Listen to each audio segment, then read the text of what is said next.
Welcome to the Explainer. All right, let's get your AI app out of the sandbox and onto the world stage. So, you've built this amazing AI app. The big question is, how do you share it with everyone?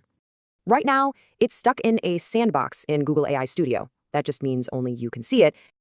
All right, here's the game plan. We'll cover code security, a couple of deployment options, and your next steps. Okay, first things first. Before we do anything else, we have to protect your code using version control.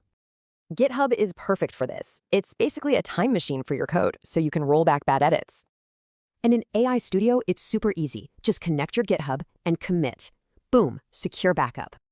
Okay, your code is safe and sound. Now for the fun part, let's actually deploy this thing. Option 1 is the simplest route, Google Cloud Run. It's built right into AI Studio, which is super convenient. The whole process is just a few clicks. You make a project, enable billing, and just hit deploy. And here's a huge plus. Cloud Run automatically keeps your API key safe. You don't have to worry about it. And that's it. In like 2 minutes, you've got a public URL. Your app is officially live on the internet.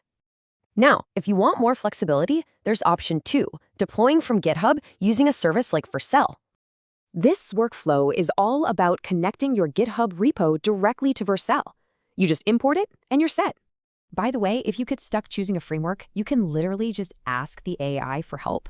And this is the real game changer. Every push to GitHub automatically updates your live app. No more manual work.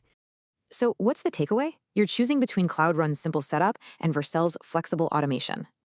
Okay, your app is out there, but launching is just the beginning. Let's talk about what comes next.